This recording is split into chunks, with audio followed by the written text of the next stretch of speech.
கீழ்ப்பட்ட யோசனைகள் உங்கள் வெற்றிக்கு தடையாக இருக்கலாம். நண்பர்களே, வணக்கம். ஒரு நிமிடம் யோசிச்சு பாருங்க. நீங்க அடைய நினைச்ச வாழ்க்கைக்கும் இன்னைக்கு வாழ்ந்துட்டு இருக்கிற வாழ்க்கைக்கும் நடுவுல ஒரு பெரிய கேப் இருக்கா?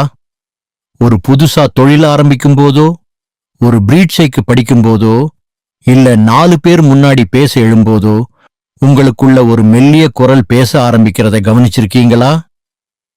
அந்த குரல் சொல்லும், வேணாம், இதை செய்யாத, நீ தோத்து போயிடுவ. எல்லாரும் உன்னை பார்த்து சிரிப்பாங்க.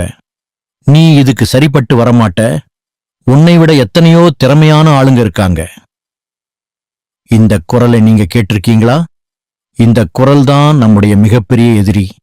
இது வெளியிருந்து வர்றதில்லை, நமக்குள்ள இருந்தே ஒலிக்குது.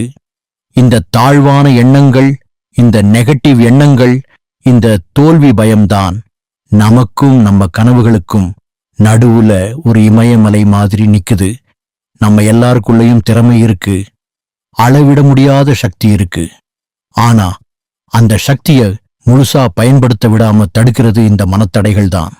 இன்னைக்கு நாம அந்த சுவரை எப்படி உடைக்கிறதுன்னு பார்க்க போறோம். நம்ம வெற்றிக்கு நாமளே போட்டுக்கிற இந்த தடையை எப்படி தகர்க்கிறது, அந்த நெகட்டிவ் குரலை எப்படி சைலண்ட் ஆக்கிட்டு நமக்குள்ள இருக்கிற உண்மையான வெற்றியாளனை எப்படி வெளியே கொண்டு வர்றதுன்னு ரொம்ப ஆழமா ஸ்டெப் பை ஸ்டெப்பா பார்க்க போறோம். இந்த வீடியோவோட இறுதியில உங்க மனசு மேல உங்களுக்கு ஒரு புது கண்ட்ரோல் கிடைக்கும்.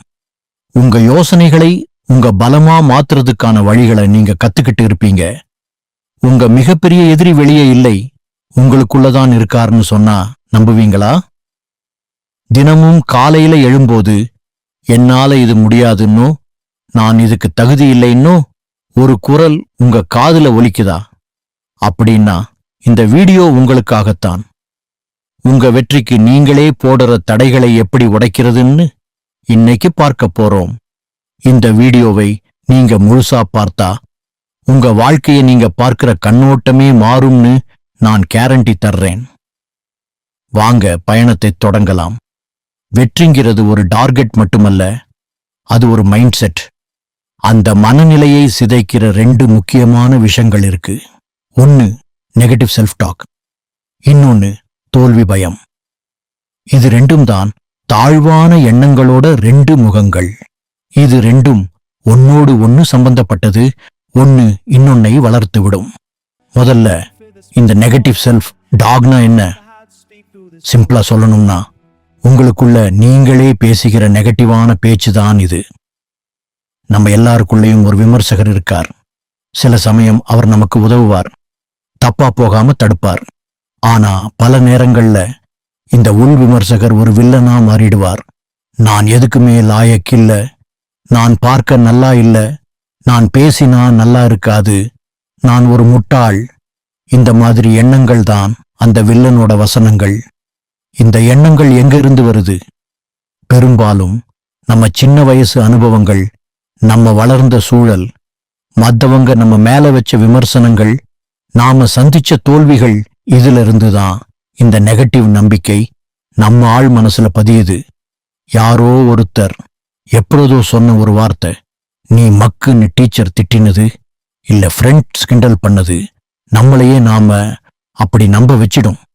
அந்த நம்பிக்கை ஒரு உடைந்த ரெக்கார்டு மாதிரி நம்ம மனசுல திரும்ப திரும்ப ஓடிக்கிட்டே இருக்கும். இதோட விளைவுகள் ரொம்ப மோசமானவை. முதல்ல இது உங்க மன அழுத்தத்தை, ஸ்ட்ரெஸ் அதிகமாக்கும். ஒரு சின்ன தப்ப கூட பெரிய குற்றமா பார்க்க வைக்கும். 2வதா இது உங்க தன்னம்பிக்கையை முழுசா காலி பண்ணிடும். என்னால முடியாது நீங்க தொடர்ந்து சொல்லிக்கிட்டே இருந்தா ஒரு கட்டத்துல உங்களால உண்மையிலேயே எதையும் செய்ய முடியாது. நீங்க ஒரு வேலையை ஆரம்பிக்கிறதுக்கு முன்னாடியே தோற்கடிக்கப்பட்டவனா ஆரம்பிப்பீங்க. 3வதா இது உங்க உறவுகளை பாதிக்கும். உங்களையே நீங்க வெறுக்கும்போது மத்தவங்களையும் உங்களால முழுசா நேசிக்க முடியாது. இது உங்களை ஒரு பாதுகாப்பற்ற கோபமான ஆளா மாத்திடும்.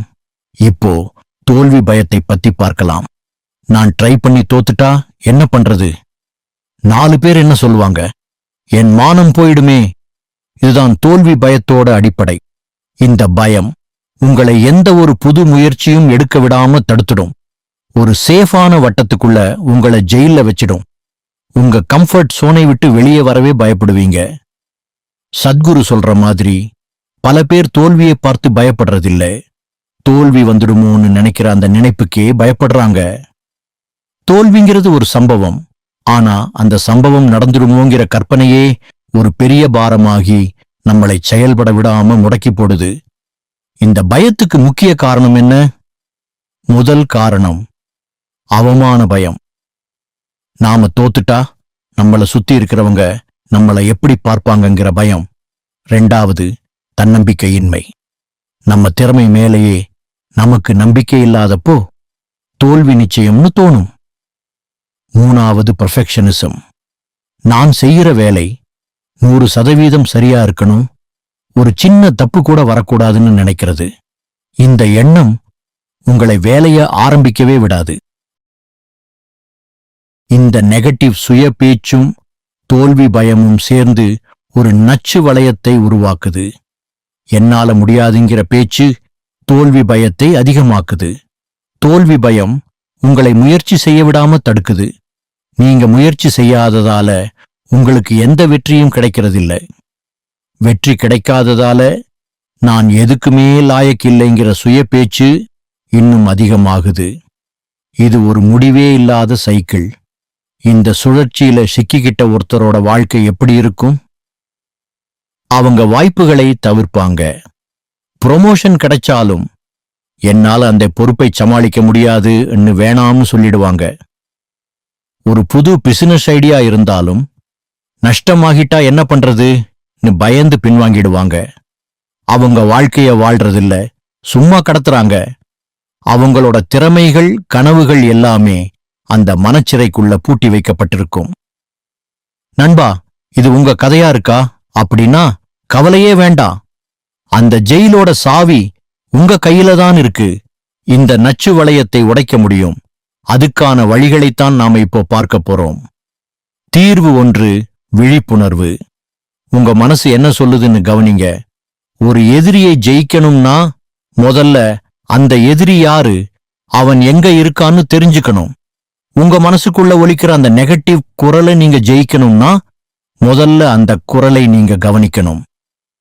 இதுதான் முதல் மற்றும் மிக முக்கியமான ஸ்டெப், விழிப்புணர்வு. பல நேரங்கள்ல இந்த நெகட்டிவ் பேச்சு ஒரு பேக்ரவுண்ட் மியூசிக் மாதிரி நமக்கே தெரியாம மனசுக்குள்ள ஓடிட்டு இருக்கும். நாம அதை ஒரு தனி எண்ணமா பார்க்கிறதில்லை, அதை நானே நினைக்கிறோம்.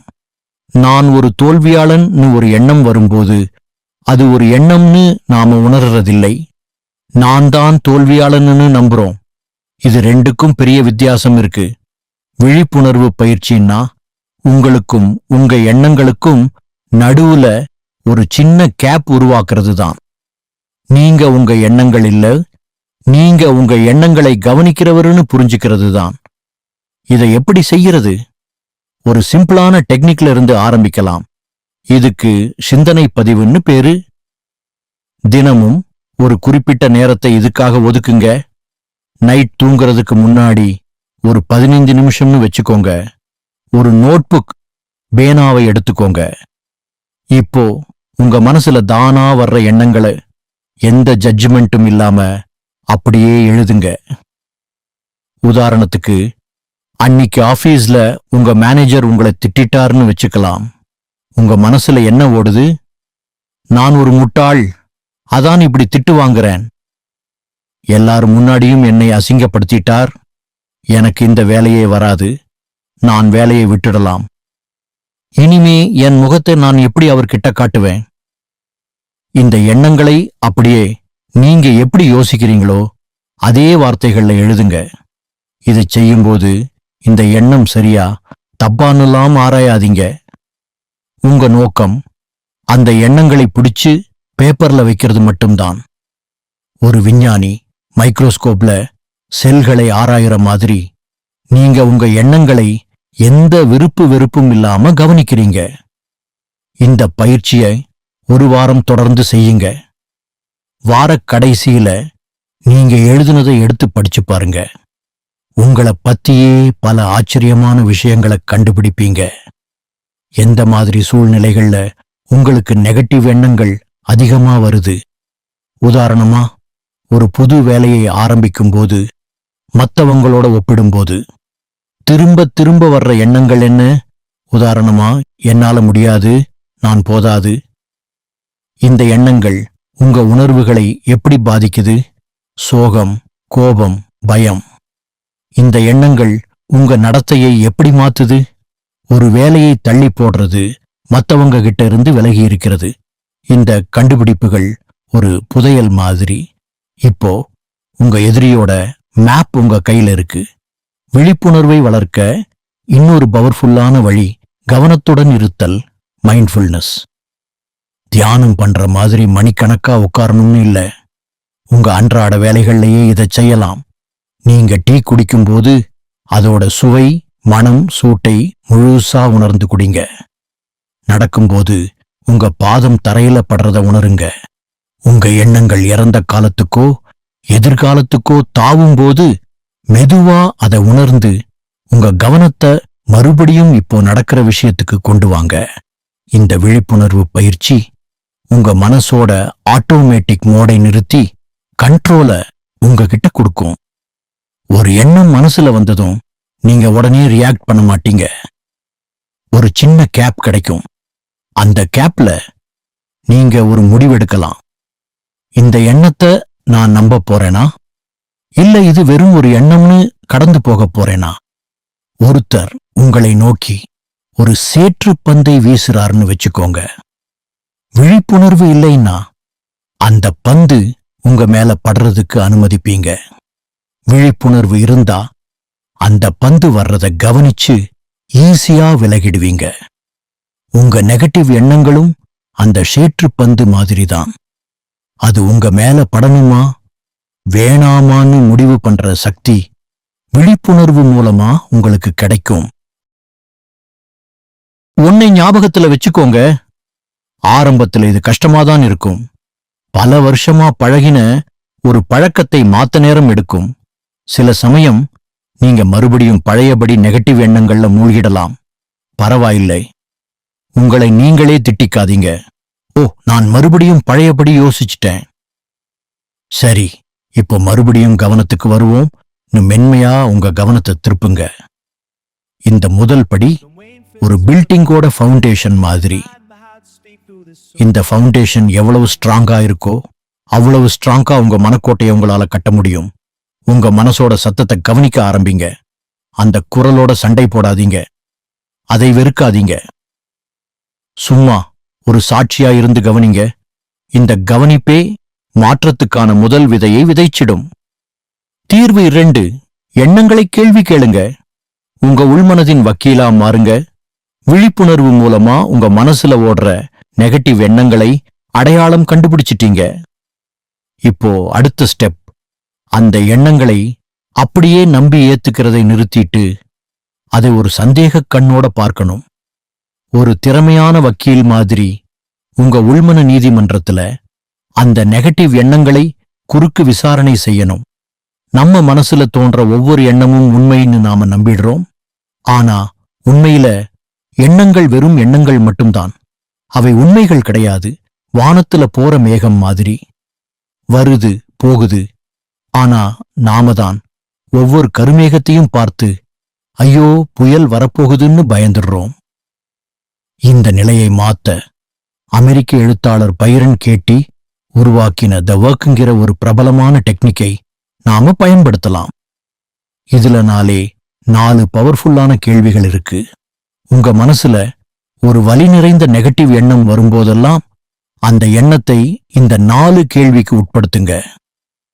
உதாரணத்துக்கு, நீங்க ஒரு முக்கியமான பிரசன்டேஷன் செய்ய போறீங்க. உங்க மனசுல நான் இந்த பிரசன்டேஷனை சொதப்பிடுவேன் ஒரு எண்ணம் வலுவா வருதுன்னு வச்சுக்கலாம். இப்போ குறுக்கு விசாரணையை ஆரம்பிக்கலாம். கேள்வி 1, இது உண்மையா? நான் இந்த பிரசன்டேஷனை சொதப்பிடுவேன் இந்த எண்ணம் உண்மையா? உங்க மனசோட முதல் பதில் ஆமா உண்மைதான் இருக்கலாம். சரி, பரவாயில்ல. அடுத்த கேள்விக்கு போகலாம். கேள்வி 2, இது 100% முழுமையான உண்மைன்னு உங்களால உறுதியா சொல்ல முடியுமா? இப்போ ஆழமா யோசிங்க. எதிர்காலத்துல நடக்க போற ஒரு விஷயத்த உங்களால 100% உறுதியா சொல்ல முடியுமா? நீங்க என்ன ஜோசியக்காரரா? இல்ல. நீங்க இதுக்கு முன்னாடி பல பிரசன்டேஷனை வெற்றிகரமா செஞ்சிருக்கலாம். நீங்க நல்லா தயாரிப்பு செஞ்சிருக்கலாம். திடீர்னு உங்களுக்கு ஒரு புது ஐடியா வந்து நீங்க சூப்பரா பேசலாம். அப்படி இருக்கும்போது நான் நிச்சயம் சொதப்புவேங்கிறது எப்படி 100% உண்மையா இருக்க முடியும்? இந்த கேள்வியை நீங்க நேர்மையா கேட்கும்போது உங்க மனசுல ஒரு சின்ன சந்தேகம் வரும். இல்ல, 100% உறுதியா சொல்ல முடியாது. இது ஒரு பெரிய திருப்புமுனை. உங்க நெகட்டிவ் எண்ணத்தோட அசைக்க முடியாத நம்பிக்கைங்கிற சுவர்ல ஒரு சின்ன விரிசல் விழுந்துருச்சு. கேள்வி 3. இந்த எண்ணத்தை நீங்க நம்பும்போது நீங்க எப்படி உணர்றீங்க? என்ன நடக்குது? நான் சொதப்பிடுவேன் என்கிற எண்ணத்தை நீங்க முழுசா நம்பும்போது உங்க உடம்புல என்ன நடக்குது? உங்க இதயம் வேகமா துடிக்குதா? கை வியர்க்குதா? வயிறு கலக்குதா? உங்க கவனம் சிதறுதா? நீங்க பிரசன்டேஷனுக்கு தயாராகிறதை விட்டுட்டு கவலைப்படுறதுலயே உங்க சக்தியை செலவு பண்றீங்களா? மத்தவங்க மேல எரிஞ்சு விழுறீங்களா? உங்களை நீங்களே முடக்கிக்கிறீங்களா? இந்த எண்ணத்தை நம்புறதால உங்களுக்கு ஏதாவது நல்லது நடக்குதா? இல்ல, அது உங்களை உடம்புலையும் மனசுலையும் பலவீனப்படுத்துது. நீங்க எது நடக்கக்கூடாதுன்னு பயப்படுறீங்களோ அது நடக்கிறதுக்கான வாய்ப்பை இந்த எண்ணமே உருவாக்கிடுது. கேள்வி 4. இந்த எண்ணம் இல்லாம நீங்க எப்படி உணர்வீங்க? ஒரு மேஜிக் மாதிரி நான் சொதப்பிடுவேங்கிற எண்ணம் உங்க மனசுல இருந்து மொத்தமா போயிடுச்சுன்னு கற்பனை பண்ணுங்க. இப்போ அதே பிரசன்டேஷன் சூழ்நிலையில நீங்க எப்படி இருப்பீங்க? நீங்க ரொம்ப அமைதியாவும் தெளிவாவும் உணர்வீங்க. உங்க முழு கவனமும் சக்தியும் தயாராகிறதுல இருக்கும். உங்க திறமை மேல உங்களுக்கு நம்பிக்கை இருக்கும். ஒருவேளை தப்பு நடந்தாலும் சமாளிச்சுக்கலாம்னு ஒரு தைரியம் இருக்கும். ரொம்ப சுதந்திரமா உணர்வீங்க. உங்க உண்மையான திறமை வெளியே வர ஒரு சான்ஸ் கிடைக்கும். இந்த 4 கேள்விக்கு பிறகு அந்த ஆரம்ப எண்ணத்தோட சக்தி எவ்வளவு குறைஞ்சிருக்குன்னு கவனிங்க. நான் சொதப்பிடுவேன் அந்த அசைக்க முடியாத உண்மை இப்போ ஒரு ஆதாரமில்லாத கருத்தா மாறிடுச்சு. இப்போ கடைசி ஸ்டெப்பா அந்த நெகட்டிவ் எண்ணத்தை திருப்பி போடுங்க. நான் இந்த பிரசன்டேஷனை சொதப்பிடுவேன் எப்படியெல்லாம் மாத்தி யோசிக்கலாம். நான் இந்த பிரசன்டேஷனை சொதப்ப மாட்டேன். நான் இந்த பிரசன்டேஷனை சிறப்பா செய்வேன். என் எண்ணங்கள் தான் என்னை சொதப்ப வைக்குது. இப்போ இந்த புது வாக்கியங்களுக்கு 3 ஆதாரங்களை தேடுங்க. உதாரணமா, நான் இந்த பிரசன்டேஷனை சிறப்பா செய்வேன் என்பதுக்கு 1. நான் இந்த டாபிக்கை பத்தி நல்லா ரிசர்ச் பண்ணி நோட்ஸ் எடுத்திருக்கேன். 2. நான் இதுக்கு முன்னாடி டீம் மீட்டிங்ல என் கருத்துக்களை தெளிவா சொல்லியிருக்கேன். 3. நான் என் ஃப்ரெண்ட்ஸ் கிட்ட பேசி பழகி நல்ல ஃபீட்பேக் வாங்கியிருக்கேன். பாத்தீங்களா உங்க மனநிலை எப்படி மாறுதுன்னு? முதல்ல உங்களை ஜெயில்ல வச்ச ஒரு எண்ணம் இப்போ உங்களை விடுதலை பண்ற ஒரு கருவியா மாறிடுச்சு. இந்த டெக்னிக்கை உங்க வாழ்க்கையில நீங்க சந்திக்கிற எல்லா நெகட்டிவ் எண்ணங்களுக்கும் பயன்படுத்துங்க. யாரும் என்னை விரும்பல. இது உண்மையா? நான் எப்பவுமே பணக்கஷ்டத்துல தான் இருப்பேன். இது 100% உண்மையா? நான் ஒரு நல்ல அப்பாவா அம்மாவா இல்லை. இந்த எண்ணத்தை நம்பும்போது நீங்க எப்படி உணர்றீங்க? இப்படி கேள்வி கேட்க கேட்க உங்க மனசு மேல உங்களுக்கு ஒரு அதிகாரம் கிடைக்கும். நீங்க இனி உங்க எண்ணங்களோட அடிமை இல்லை. நீங்க தான் உங்க மனசோட மாஸ்டர். ஒரு நெகட்டிவ் எண்ணம் வந்ததும் அதை உண்மைன்னு நம்புறதுக்கு பதிலா, நில், உன் ஐடி கார்டை காட்டு, நீ சொல்றது உண்மைக்கு என்ன ஆதாரம் இருக்கு இன்னும் கேட்கிற ஒரு மனக்காவலாளியை நீங்க நியமிச்சிடுறீங்க. இந்த உள்மன வக்கீல் உங்க தன்னம்பிக்கையை கொஞ்சம் கொஞ்சமா மீட்டு எடுப்பார். சந்தேக மேகங்களை விலக்கி தெளிவான சிந்தனைக்கு வழிவிடுவார். ஞாபகம் இருக்கட்டும், எண்ணங்கள் உண்மைகள் அல்ல. அவற்றை கேள்வி கேளுங்க. உங்க விடுதலையை நீங்க பார்ப்பீங்க. இதுவரைக்கும் நாம பேசின விஷயங்கள் உங்களுக்கு பயனுள்ளதா இருந்திருக்கும்னு நம்புறேன். இது மாதிரி ஆழமான வாழ்க்கையை மாத்தக்கூடிய கருத்துக்களை நீங்க தொடர்ந்து தெரிஞ்சுக்க விரும்பினா மறக்காம நம்ம சேனலுக்கு சப்ஸ்கிரைப் பண்ணுங்க. அப்புறம் இந்த வீடியோல உங்களுக்கு ரொம்ப பிடிச்ச கருத்து எது, அல்லது நீங்க எந்த மாதிரி தாழ்வான எண்ணங்களோட போராடுறீங்கன்னு கீழே கமெண்ட்ல சொல்லுங்க. உங்க ஒவ்வொருத்தரோட கருத்தும் எனக்கு ரொம்ப முக்கியம். இப்போ அடுத்த தீர்வை பார்க்கலாம். தீர்வு 3, மனதை ரீஃப்ரேம் பண்ணுங்க. பாசிட்டிவ் விதைகளை நடுங்க. உங்க மனசு ஒரு செழிப்பான தோட்டம் மாதிரி. அதுல நீங்க எதை விதைக்கிறீங்களோ அதுதான் வளரும். பல வருஷமா நீங்க தெரியாமலேயே நெகட்டிவ் எண்ணங்கள்ங்கிற களைச்செடிகளை அந்த தோட்டத்துல வளர்த்துட்டீங்க. இப்போ விழிப்புணர்வுங்கிற கருவி மூலமா அந்த களைகளை அடையாளம் கண்டு கேள்வி கேட்கிற கருவி மூலமா அதோட வேரை அசைச்சிட்டீங்க. அடுத்த ஸ்டெப், அந்த தோட்டத்தை வெறுமையா விடாம அதுல பாசிட்டிவான சக்தி வாய்ந்த எண்ணங்கள்ங்கிற பூச்செடிகளையும் பழ மரங்களையும் நடுறது. இதுக்கு மனதை மறு உருவாக்கம் செய்தல் மற்றும் நேர்மறை உறுதிமொழிகள்னு 2 டெக்னிக் நமக்கு உதவும். முதல்ல மைண்ட் ரீஃப்ரேமிங்னா என்னன்னு பார்க்கலாம். இது ஒரு சூழ்நிலையை நீங்க பார்க்கிற கண்ணோட்டத்தை, அதாவது ஃப்ரேமை மாத்திர மாதிரி தான். ஒரே போட்டோ தான். ஆனா அதை ஒரு பழைய உடைந்த ஃப்ரேம்ல வச்சா ஒரு மாதிரியும், ஒரு புது அழகான ஃப்ரேம்ல வச்சா வேற மாதிரியும் தெரியும். அதுபோல ஒரு நெகட்டிவான சூழ்நிலைய நெகட்டிவா பார்க்காம அதில் இருக்கிற பாசிட்டிவான அல்லது கத்துக்கக்கூடிய விஷயத்தை பார்க்கிறது தான் ரீஃப்ரேமிங். சில உதாரணங்களை பார்க்கலாம். நெகட்டிவ் பார்வை, எனக்கு வேலை போயிடுச்சு, என் வாழ்க்கை முடிஞ்சுது. ரீஃப்ரேம் செய்யப்பட்ட பார்வை, இந்த வேலை போனது எனக்கு பிடிக்காத ஒரு துறையிலிருந்து வெளியே வர ஒரு வாய்ப்பை கொடுத்திருக்கு. இப்போ நான் உண்மையிலேயே ஆசைப்படுற ஒரு வேலையை தேட எனக்கு நேரம் கிடைச்சிருக்கு. இது ஒரு புது ஆரம்பம். நெகட்டிவ் பார்வை, நான் ஆரம்பிச்ச பிசினஸ்ல தோத்துட்டேன், நான் ஒரு ஃபெயிலியர். ரீஃப்ரேம் செய்யப்பட்ட பார்வை, இந்த முயற்சியில நான் ஜெயிக்கல, ஆனா நிறைய கத்துக்கிட்டேன். அடுத்த தடவை ஆரம்பிக்கும் போது என்ன தப்பு செய்யக்கூடாதுன்னு விலை மதிக்க முடியாத அனுபவம் கிடைச்சிருக்கு. இது தோல்வி இல்லை, ஒரு பாடம். நெகட்டிவ் பார்வை, நான் ஸ்டேஜில் பேசும்போது தடுமாறிட்டேன், எல்லாரும் என்னை பார்த்து சிரிச்சிருப்பாங்க. ரீஃப்ரேம் செய்யப்பட்ட பார்வை, ஆமா நான் கொஞ்சம் பதட்டப்பட்டேன், ஆனா என் பயத்தையும் மீறி நான் ஸ்டேஜில் ஏறி பேசத் துணிஞ்சேன், அதுக்கே எனக்கு நான் பெருமைப்படுறேன். அடுத்த தடவை இன்னும் நல்லா ரெடியாகி இன்னும் நம்பிக்கையா பேசுவேன். பாத்தீங்களா, சூழ்நிலை ஒண்ணுதான், ஆனா அதை நீங்க விவரிக்கிற விதம் உங்க உணர்வுகளையும் உங்க அடுத்த கட்ட நடவடிக்கைகளையும் மொத்தமா மாத்திடுது. தோல்வின்னு பார்க்காம பாடம்னு பாருங்க. பிரச்சனைன்னு பார்க்காம ஒரு சவால்னு பாருங்க. முடிவுன்னு பார்க்காம ஒரு புது தொடக்கம்னு பாருங்க. இந்த ரீஃப்ரேமிங் பயிற்சியை நீங்க உணர்வு பூர்வமா செய்யணும். ஒவ்வொரு தடவையும் ஒரு பின்னடைவை சந்திக்கும் போது உடனே சோர்ந்து போகாம ஒரு நிமிஷம் நிறுத்தி, இந்த சூழ்நிலையில நான் கத்துக்கக்கூடிய பாடம் என்ன, இதுல ஏதாவது ஒரு சின்ன நல்லது இருக்கா, இதை எப்படி ஒரு பாசிட்டிவ் கண்ணோட்டத்துல பார்க்கலாம் உங்களையே கேளுங்க. ஆரம்பத்துல இது செயற்கையா தோணலாம், ஆனா பழக பழக இது உங்க இயல்பாவே மாறிடும். அடுத்ததா பாசிட்டிவ் அஃபர்மேஷன்ஸ். இது நிறைய பேரால தப்பா புரிஞ்சுக்கப்பட்ட ஒரு டெக்னிக்.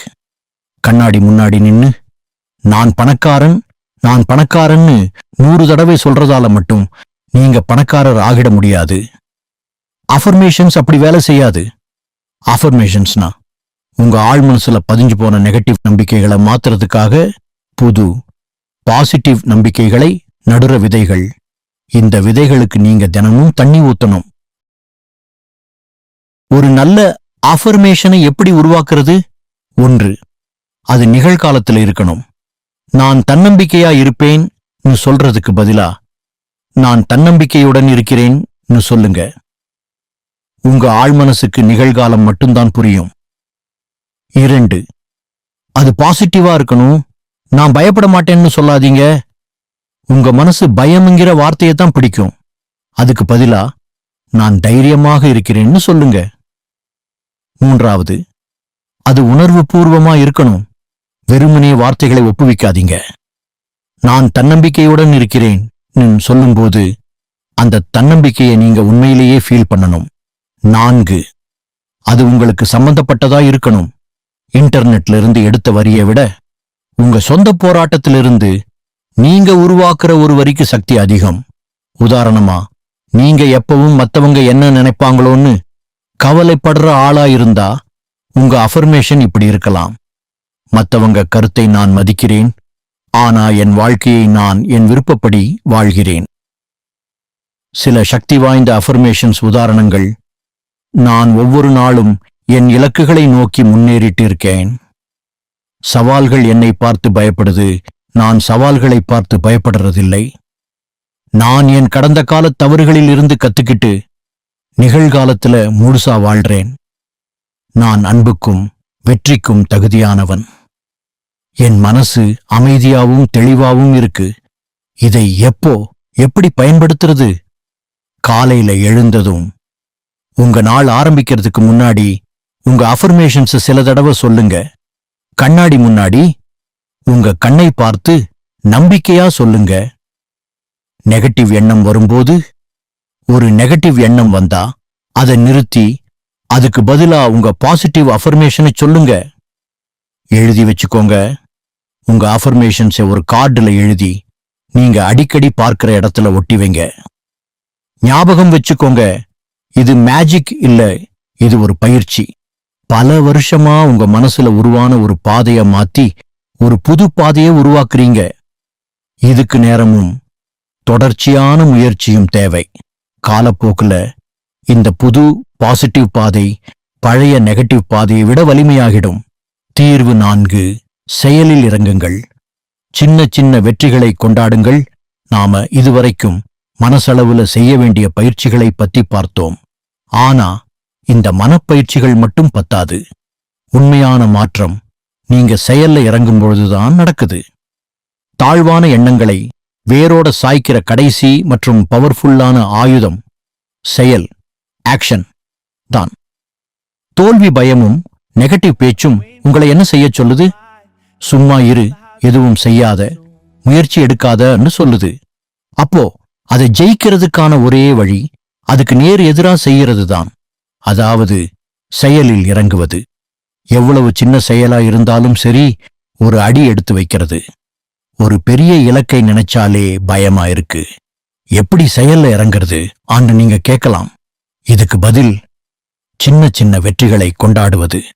ஒரு பெரிய மலையோட உச்சியை அடையணும்னு நினைச்சா அது மலைப்பா முடியாத காரியமா தோணும்.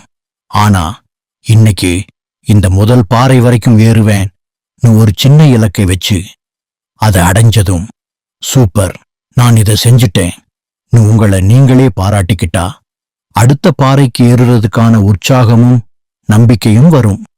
இந்த டெக்னிக் ஏன் இவ்வளவு சக்தி வாய்ந்தது?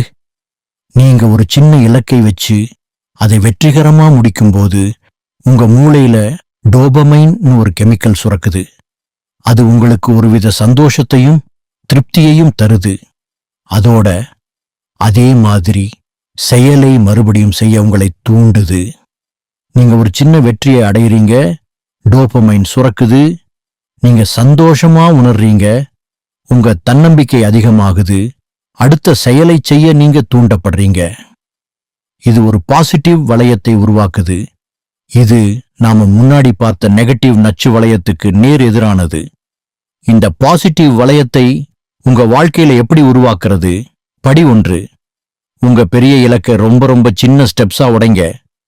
உங்க இலக்கு ஒரு புத்தகம் எழுதுறது ஆன்னு வச்சுக்கலாம்.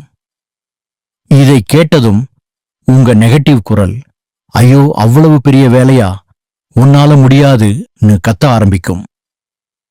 இப்போ அந்த இலக்கை இப்படி உடைங்க. இந்த வாரம் புத்தகத்துக்கான தலைப்பை பத்தி மட்டும் யோசிக்கிறது. இன்னைக்கே முதல் சாப்டருக்கான 5 முக்கியமான பாயிண்ட்ஸை மட்டும் எழுதுறது. இப்போ இந்த 15 நிமிஷத்துல முதல் பாயிண்ட்டை பத்தி ஒரு பாராகிராஃப் மட்டும் எழுதுறது. பாத்தீங்களா, ஒரு புத்தகம் எழுதுறதுங்கிறது ஒரு பாராகிராஃப் எழுதுறதுன்னு மாறினதும் உங்க மனசு அதை ஒரு பாரமா பார்க்காது. ரொம்ப ஈஸியா செய்யக்கூடிய ஒரு செயலா தெரியும். படி 2, ஒவ்வொரு சின்ன ஸ்டெப்பையும் முடிச்சதும் அதை கொண்டாடுங்க. அந்த ஒரு பாராகிராஃபை எழுதி முடிச்சிட்டீங்களா, உடனே உங்களை நீங்களே பாராட்டிக்கோங்க. எக்ஸலண்ட், நான் நினைச்சதை செஞ்சு முடிச்சிட்டேன் சத்தமா சொல்லுங்க. ஒரு நிமிஷம் எந்திரிச்சு நின்னு உடம்ப ரிலாக்ஸ் பண்ணுங்க. உங்களுக்கு பிடிச்ச ஒரு பாட்டை கேளுங்க. அந்த வெற்றி உணர்வை முழுசா அனுபவிங்க. இந்த கொண்டாட்டம் அந்த டோபமைன் சுரப்பை உறுதி செய்யுது. இது உங்க ஆழ்மனசுக்கு ஒரு மெசேஜ் அனுப்புது. செயல்ல இறங்குறது ஒரு நல்ல விஷயம். அது சந்தோஷத்தை தருது. படி 3, உங்க முன்னேற்றத்தை பதிவு பண்ணுங்க. ஒரு டைரியிலையோ அல்லது ஒரு ஆப்லையோ உங்க சின்ன சின்ன வெற்றிகளை பதிவு பண்ணுங்க. இன்னைக்கு நான் 15 நிமிஷம் உடற்பயிற்சி செஞ்சேன். இன்னைக்கு ஒரு புது கஸ்டமருக்கு ஃபோன் பண்ணி பேசினேன். ஒரு வாரம் இல்ல, ஒரு மாசம் கழிச்சு நீங்க எவ்வளவு தூரம் வந்திருக்கீங்கன்னு திரும்பி பாருங்க. அந்த லிஸ்ட் உங்க தன்னம்பிக்கைக்கு ஒரு பெரிய பூஸ்டா இருக்கும். உங்க நெகட்டிவ் குரல் நீ ஒண்ணுமே செய்யலன்னு சொல்லும்போது நீங்க அந்த லிஸ்டை எடுத்துக்காட்டி, இல்ல நான் இவ்வளவு விஷயங்களை சாதிச்சிருக்கேன் நீ தைரியமா சொல்லலாம். முடியாது, நடக்காது, தெரியாது மாதிரி வார்த்தைகளை தூக்கி போடுங்க. ஒரு வேலையை வேற எப்படி செய்யலாம்னு யோசிங்க. ஒரு வழி வேலை செய்யலைன்னா இன்னொரு வழியை ட்ரை பண்ணுங்க. பாதுகாப்பா ஒரே இடத்துல இருக்கிறது வளர்ச்சிக்கு நல்லதில்லை. ஒவ்வொரு சின்ன செயலும் ஒவ்வொரு சின்ன வெற்றியும் உங்க மனசுல பதிஞ்சிருக்கிற நான் ஒரு தோல்வியாளன்கிற நம்பிக்கையோட தலையில அடிக்கிற சம்மட்டி அடி. கொஞ்சம் கொஞ்சமா அந்த பழைய நம்பிக்கை உடைஞ்சு நொறுங்கும். அதுக்கு பதிலா நான் செயலில் ஈடுபடுபவன், நான் சவால்களை எதிர்கொள்பவன், நான் முன்னேறிச் செல்பவன்கிற ஒரு புது சக்தி வாய்ந்த நம்பிக்கை உருவாகும். உங்க மிகப்பெரிய கனவு எதுவாயிருந்தாலும் அதை நோக்கிய முதல் மிக மிகச் சின்ன அடியை இன்னைக்கே எடுத்து வைங்க. அந்த அடியை எடுத்து வச்சதும் அதை மனசார கொண்டாடுங்க.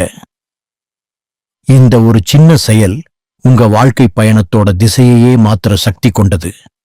நண்பர்களே, இன்னைக்கு நம்ம வெற்றிக்கு தடையாயிருக்கிற தாழ்வான எண்ணங்கள், அதாவது நெகட்டிவ் சுய பேச்சு, தோல்வி பயம்கிற இருட்டிலிருந்து வெளியே வர்றதுக்கான வழிகளை பார்த்தோம். ஞாபகம் வச்சுக்கோங்க, முதல்ல உங்க மனசுல என்ன ஓடுதுன்னு ஒரு சாட்சியா இருந்து கவனிக்க ஆரம்பிச்சோம்.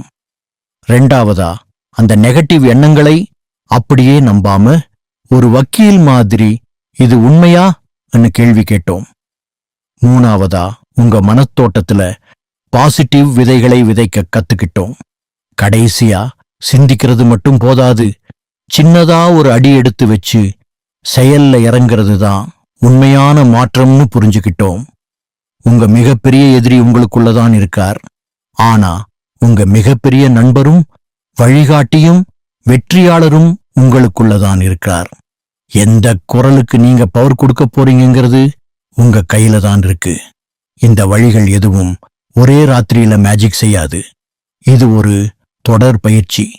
ஜிம்முக்கு போய் உடம்ப ஏத்துற மாதிரி இந்த மனப்பயிற்சிகளை தொடர்ந்து செஞ்சு உங்க மனசை நீங்க வலிமையாக்க முடியும். இன்னையிலிருந்து உங்க மனசுல ஒரு நெகட்டிவ் எண்ணம் வந்தா அதை பார்த்து பயப்படாதீங்க.